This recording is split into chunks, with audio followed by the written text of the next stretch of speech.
رمضان المبارک مہینوں میں سے وہ عظیم مہینہ ہے جس کا نام اللہ نے قرآن میں بیان فرمایا۔ ارشاد فرمایا شہر رمضان الذی انزل فیہ القرآن، رمضان کا وہ مہینہ ہے جس میں ہم نے قرآن مجید کو نازل فرمایا۔ رمضان المبارک کی بے پناہ عظمتیں، اس کی شانیں، اس ماہ نور و سرور کی عظیم سعادت افروز گھڑیاں، یہ جب بھی آتی ہیں مسلمان کے حق میں اللہ کی رحمت کو لاتی ہیں۔ رمضان جب بھی آتا ہے اہل اسلام کے اوپر خدا کے فضل اور اس کی رحمت کا سایہ ہو جاتا ہے۔ اہل ایمان اس ماہ مبارک میں اپنے دل میں خاص نرمی، نیکی کا خاص جذبہ، اخوت، بھائی چارہ اور غم خاری کے خاص جذبات اپنے دل اور روح میں محسوس کرتے ہیں۔ عزیز دوستو، کچھ چیزیں بڑی غیر معمولی ہوتی ہیں، ان کی بہت زیادہ شان ہوتی ہے۔ کئی بار بھی ان باتوں کو سنیں اور ہزار بات بھی ان باتوں کو پڑھیں، بیسیوں لوگوں کے مختلف انداز گفتگو سے بھی ان باتوں کو سنیں تو پھر بھی وہ شانیں ایسے لگتا ہے کہ نامکمل ہی رہ گئے۔ رمضان المبارک اتنی عظمت والا ماہ مبارک ہے کہ اس کا تذکرہ اللہ کے قرآن نے بھی کیا ہے اور حضور علیہ السلام نے بھی جا بجا ذکر فرمایا۔ اچھا، اس کے کچھ نام میں آپ کی خدمت میں پہلے عرض کرتا ہوں۔ ایک تو اس کا نام قرآن نے بیان کیا شہر رمضان، رمضان کا مہینہ۔ پھر اس ماہ مبارک کو کچھ ناموں سے نبی پاک صلی اللہ علیہ وسلم نے یاد فرمایا۔ یہ مشکات شریف میں حدیث موجود ہے، حضور علیہ السلام نے اس ماہ مبارک کا نام لیا تو ایک لفظ، ایک جملہ حضور نے یہ فرمایا کہ شہر عظیم، یہ حضور نے بیان فرمایا، فرمایا عظمت والا مہینہ، عظیم مہینہ۔ یعنی کسی کو کوئی شخص کہتا ہے یہ عظیم عالم دین ہے، یہ عظیم حافظ قرآن ہے، یہ عظیم سماجی شخصیت ہے، یہ عظیم لیڈر ہے، اور جس کو حضور عظیم فرمائے، جس کو نبی کریم علیہ السلام کہیں، سرکار فرمائے، میرے نبی رحمت علیہ السلام فرمائیں کہ ماہ مبارک جو رمضان ہے شہر عظیم، یہ بڑا عظیم مہینہ ہے۔ اب کھو جائے انسان اس کی عظمتوں میں اور چلا جائے عالم حیرت میں اور ڈھونڈنے لگے کہ اس کی عظمتیں کیا کیا ہیں، اس کی شانیں کیا کیا ہیں، آخر وہ کتنا کو عظیم ہے جسے مدینے والے نے عظیم کہا ہے، اس کے اندر کتنی کو عظمت پائی جاتی ہے، کتنی کو بلندی شان ہے، کتنی کو رفعت ہے، جسے نبی پاک علیہ السلام نے عظیم فرمایا۔ تو ایک تو حضور نے فرمایا شہر عظیم، اور دوسرا حضور نے اس کا نام لیا، فرمایا شہر مبارک، فرمایا یہ بڑا مبارک مہینہ ہے۔ یہ لفظ مبارک ہمارے ہاں عرف میں بھی استعمال ہوتا ہے۔ یہ جب کوئی شخص بولتا ہے نا مبارک، تو اس سے خوشخبریاں ذہن میں آتی ہیں، اس سے کامیابیاں ذہن میں آتی ہیں۔ جب کہا جاتا ہے آپ کو مبارک ہو، مبارکباد ہو، تو اس سے انسان کی حاشیہ خیال میں محسوس ہوتا ہے کہ کوئی عظیم انعام ملا ہے، کوئی عظیم رحمت عطا ہوئی ہے، کوئی منفرد سا، حسین سا، خوبصورت سا تحفہ ملا، کسی بہت بڑی کامیابی سے اللہ تعالیٰ نے ہمکنار فرمایا ہے، تو پھر کہتے ہیں مبارک ہو۔ تو نبی پاک نے رمضان المبارک کو فرمایا شہر مبارک، یہ مبارک مہینہ ہے، برکت والا مہینہ، یعنی اس کا ہر لمحہ ہی مبارک ہے۔ روزہ رکھیں تو پھر بھی مبارک ہے، افطار کریں تو پھر بھی مبارک ہے، رمضان المبارک کے اندر کسی کو روزہ افطار کرائیں تو پھر بھی مبارک ہے، اس ماہ نور و سرور کے اندر قرآن مجید تراویح میں سنائیں تو پھر بھی مبارک ہے، پیچھے ہو کے سنیں تو پھر بھی مبارک ہے۔ رب دے توفیق، اللہ کرے فضل، تو رمضان المبارک کے اندر اگر ملے توفیق بندہ بیت اللہ کی زیارت کرے تو بڑی مبارک ہے، اور اگر اللہ توفیق دے اور انسان یہ ماہ مبارک مدینہ منورہ میں گزارے تو پھر بڑی مبارک ہے۔ تو ہر لمحہ مبارک ہے، ہر گھڑی مبارک ہے، رمضان سارا ہی مبارک ہے۔ پہلا عشرہ بھی مبارک ہے، درمیان والا بھی مبارک ہے، آخری بھی مبارک ہے، تاک راتیں بھی مبارک ہیں، لیلۃ القدر بھی مبارک ہے۔ تو حضور نے فرمایا شہر مبارک، یہ کیا ہے؟ مبارک مہینہ ہے۔ کون سا مہینہ ہے؟ یہ جتنے لوگ مایوس ہیں نا کسی بھی وجہ سے، خدا نہ خواستہ پریشان ہیں کسی بھی وجہ سے، محسوس کرتے ہیں پیچھے رہ گئے کسی بھی وجہ سے، تو وہ یوں سمجھ لیں کہ یہ وہ مہینہ آ گیا ہے جس میں مبارک ہی مبارک ہے، جس میں کرم ہی کرم ہے، عطا ہی عطا ہے۔ اب پریشان نہیں ہونا، شہر مبارک ہونا، یہ مبارک مہینہ آ گیا، برکت والا مہینہ آ گیا، اب کوئی پریشانی نہیں، کوئی پچھتاوا نہیں، کوئی پیچھے نہیں ہٹنا، کوئی کمزور نہیں پڑنا، یہ مبارک مہینہ، اس کو نبی کریم نے مبارک کہا۔ تو اس کے لمحے لمحے میں آپ نے تصور باندھنا ہے کہ یہ مبارک دن ہے، اس میں رزق آئے گا تو وہ بھی مبارک ہی آئے گا، کوئی شخص ملے گا تو انشاءاللہ خیر ہی ہوگی، کوئی عمل کریں گے تو انشاءاللہ برکت ہی ہوگی، کہیں ہم اللہ کی رضا کے لیے کچھ خرچ کریں گے تو پھر بھی برکت ہی ہوگی، مہینہ ہی مبارک، اس کو نبی کریم نے مبارک کہا ہے۔ لہٰذا جو پریشان لوگ ہیں نا وہ یوں سمجھیں کہ رمضان کا چاند طلوع ہوتے ہی وقت ہی مبارک کا شروع ہو جائے گا، بیمار سمجھیں کہ شفا ہونے لگی ہے، مقروض سمجھیں کہ رہائی ملنے لگی ہے، تنگ دست سمجھیں کہ وسعت آنے لگی، اور حدیث میں لفظ بھی ہیں، مشکات شریف میں یہ لفظ حدیث کے موجود ہیں۔ حضور فرماتے ہیں رمضان المبارک میں مومن کا رزق بڑھا دیا جاتا ہے، اس کے رزق میں برکت کر دی جاتی ہے، اللہ تعالیٰ اپنے فضل سے وسعت فرما دیتا ہے۔ تو میرے بھائی آپ توجہ فرمائیے گا، غور کیجئے گا اور سمجھ لیجئے گا اس بات کو کہ حضور نے اسے شہر عظیم بھی کہا، شہر مبارک بھی کہا، آگے بھی عرض کروں نبی پاک نے اسے شہر الصبر بھی کہا، یہ صبر کا مہینہ ہے، اس میں صبر کرنا ہے، کھانے پینے سے بھی صبر کرنا ہے، نفسانی خواہشات سے بھی صبر کرنا ہے، غصہ آئے تو پھر بھی صبر کرنا ہے، کوئی تکلیف پہنچانا چاہے تو پھر بھی صبر کرنا ہے، کچھ جھگڑا کرنا چاہے تو پھر بھی صبر کی جزا جنت ہے۔ یہ ماہ مبارک، اچھا بڑی خوبصورت بات لکھی ہے حضرت حکیم الامت مفتی احمد یار خان صاحب نعیمی رحمۃ اللہ علیہ نے، فرماتے ہیں پچھلے 11 مہینے شکر کے ہیں، کھاؤ اور شکر کرو،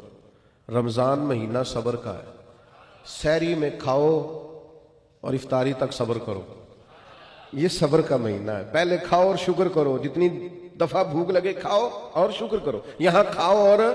صبر کرو، یہ صبر کی ٹریننگ کا مہینہ ہے۔ تھوڑا سا ماحول میں نا بے صبری سی آ گئی ہے، لوگ بے چین رہنے لگ گئے، جلدی متاثر ہوتے ہیں اور پھر جلدی محبت کرتے ہیں اور پھر اللہ نہ کرے جلدی ناراض بھی ہوتے ہیں اور جلدی نفرت بھی کرتے ہیں، لوگ بڑی جلدی کسی بات کے بارے میں فیصلہ کرتے ہیں، بڑی جلدی رائے دیتے ہیں،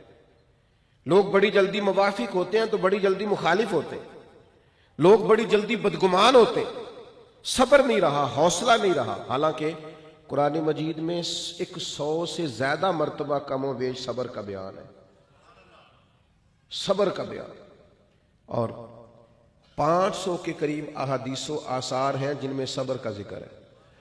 مولا علی شیر خدا رضی اللہ تعالیٰ عنہ بیان کرتے ہیں ان ساری احادیث کو اور آیات کو سامنے رکھ کے، فرماتے ہیں میں یہ سمجھا ہوں کہ جس طرح جو جسم میں سر کا مقام ہے نا وہی دین میں صبر کا مقام ہے، تو صبر کرنا،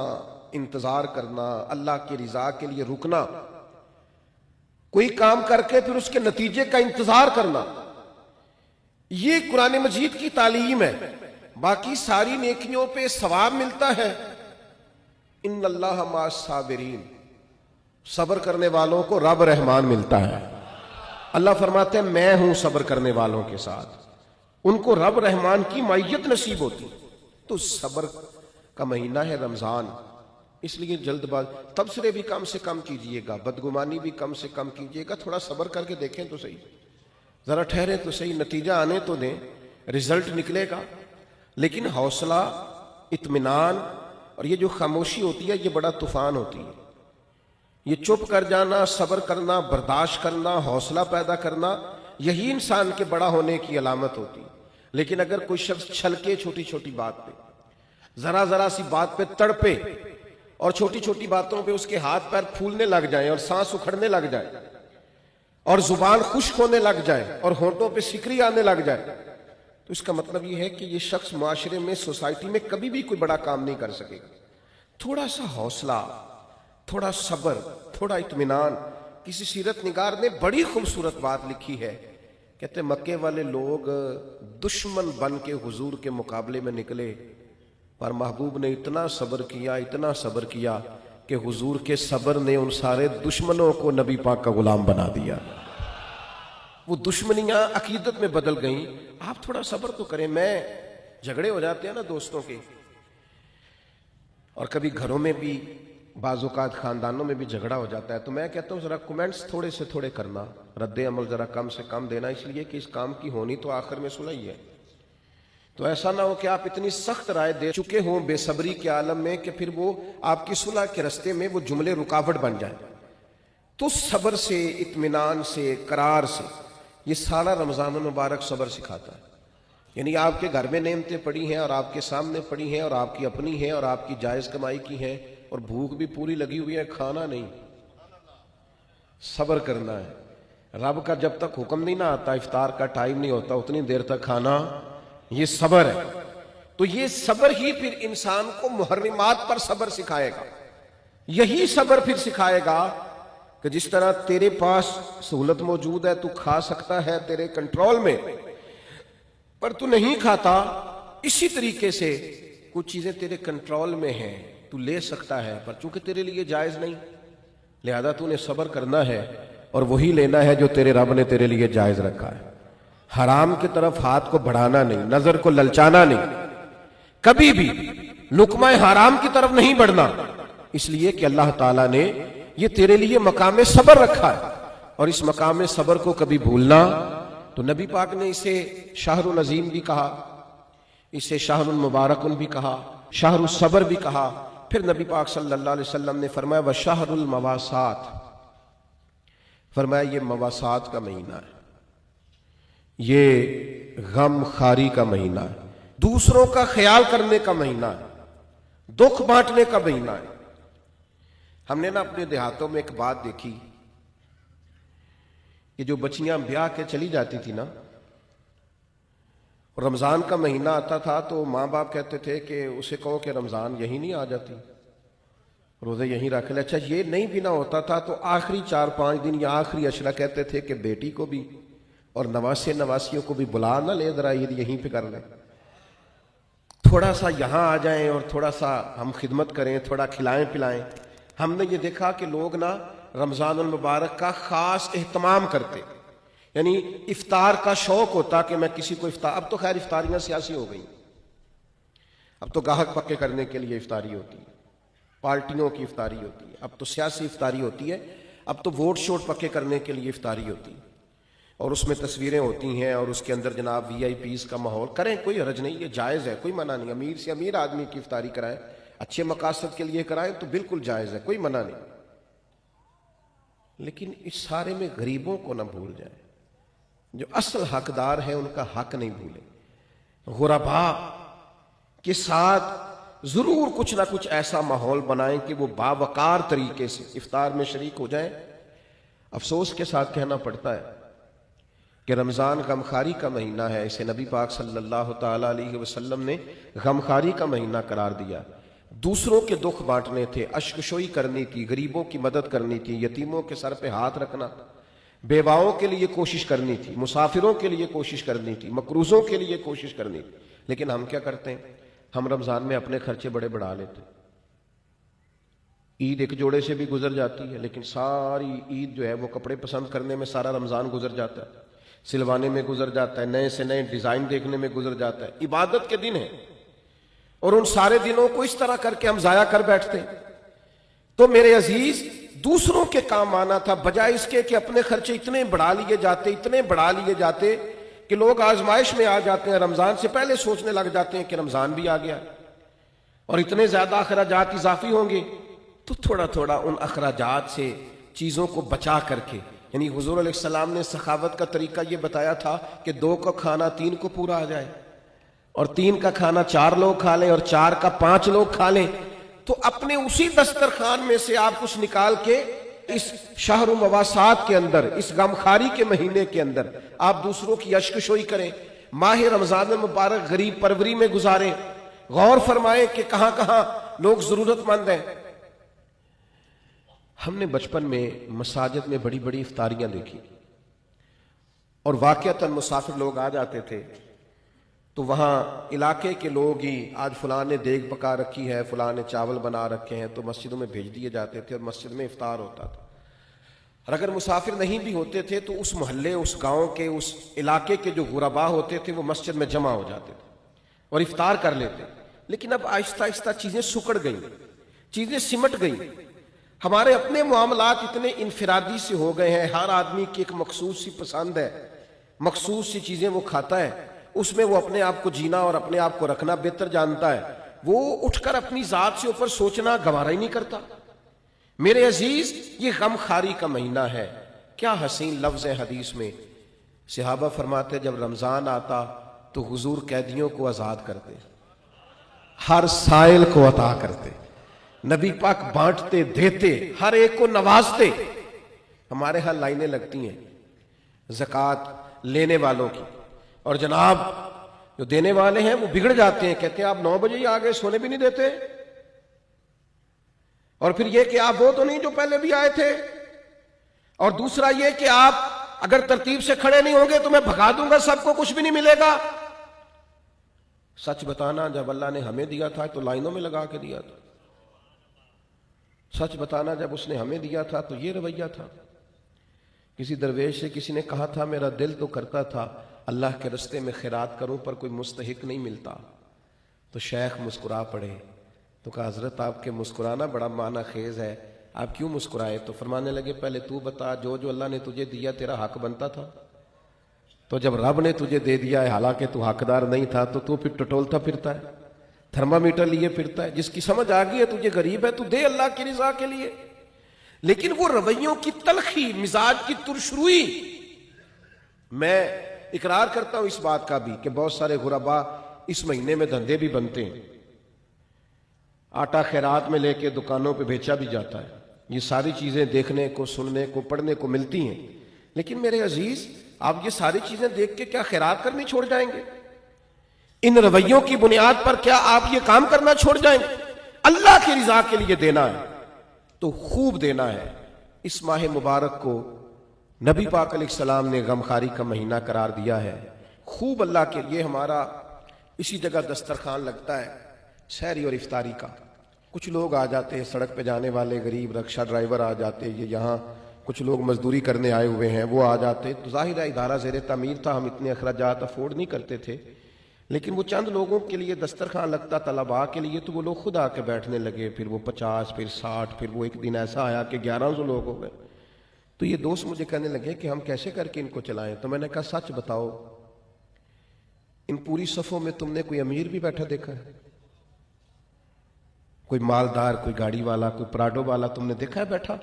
کہنے لگے نہیں۔ تو میں نے کہا پھر یہ اللہ نے مہمان بھیجے ہیں تو اللہ ان کا رزق بھی بھیجے گا، پھر تم اللہ کی رضا کے لیے ان کے لیے کچھ نہ کچھ پکا ڈالو۔ یہ جو چپکے سے آ کے چھپ کے، اور بعض میں نے ایسے لوگ بھی دیکھے جو اوپر کپڑا رکھتے ہیں اور آ کر کے بیٹھتے ہیں، سفید پوشی کا بھرم رکھنا بڑا ضروری ہوتا ہے،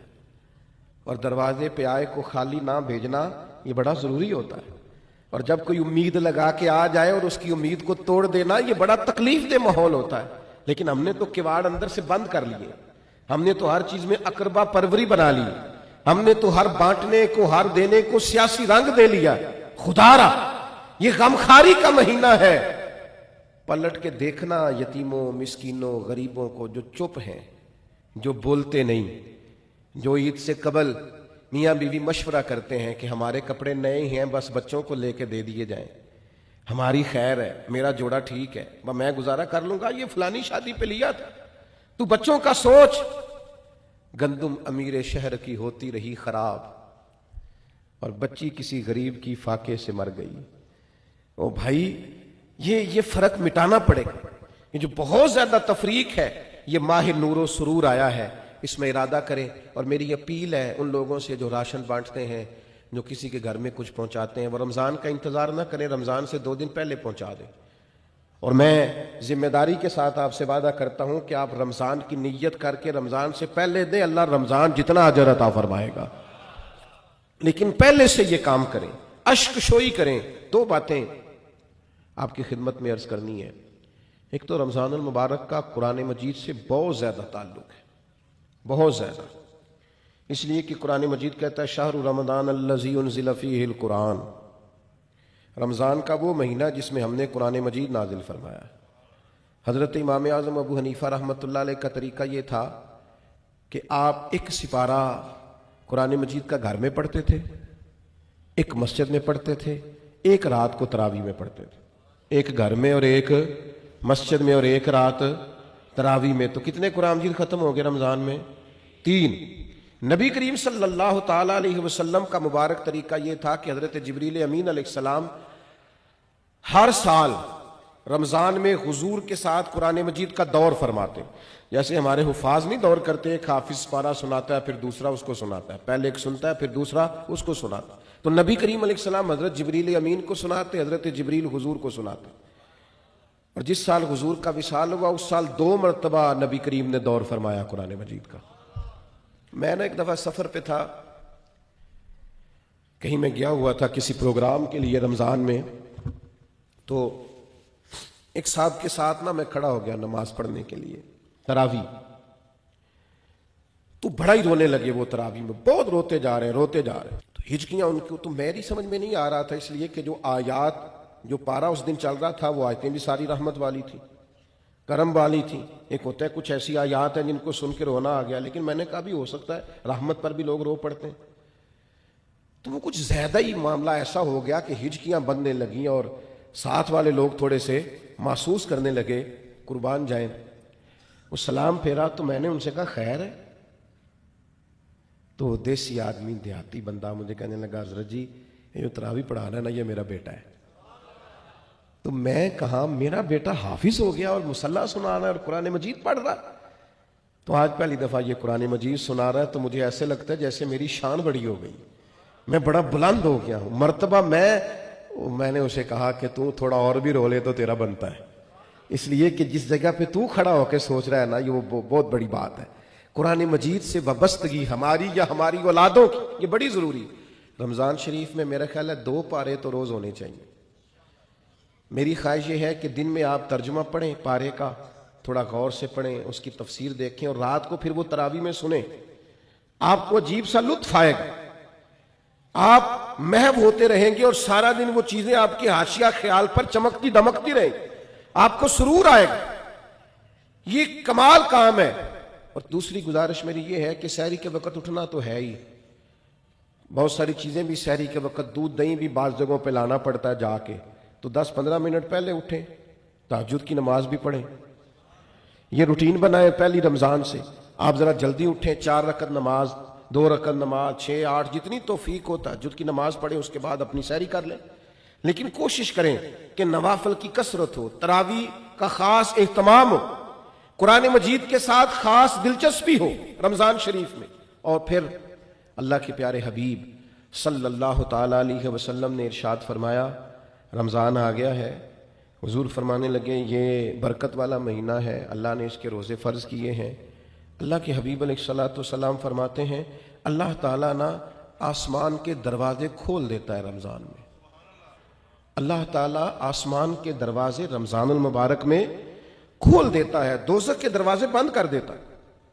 اب یہاں شارحین حدیث لکھنے لگے کہ یہ جو حضور نے فرمایا کہ آسمان کے دروازے کھل جاتے ہیں، اس سے کیا مراد؟ اس سے نبی کریم علیہ السلام نے ہمیں کیا سمجھایا؟ حضور کی باتیں چونکہ بڑی معنی خیز ہیں، جوامع الکلم ہیں، تو شارحین حدیث نے لکھا یہ جو حضور فرماتے ہیں نا آسمان کے دروازے کھل جاتے ہیں، اس کا مطلب یہ ہے کہ رحمت بھی نازل ہوتی ہے، برکت بھی نازل ہوتی ہے، بخشش بھی نازل ہوتی ہے، رزق بھی دیا جاتا ہے، رحمت بھی برسائی جاتی ہے۔ جو خدا کی رحمت کا امیدوار ہوگا اس کے لیے دروازے کھلے ہوں گے، اللہ رحمت فرمائے گا۔ جو اس کی بارگاہ سے بخشش کا سوالی ہوگا اس کے لیے بھی رمضان میں آسمان کے دروازے کھلے ہوں گے اور اس کو بخشش عطا کی جائے گی۔ اور جو سمجھتا ہے کہ میں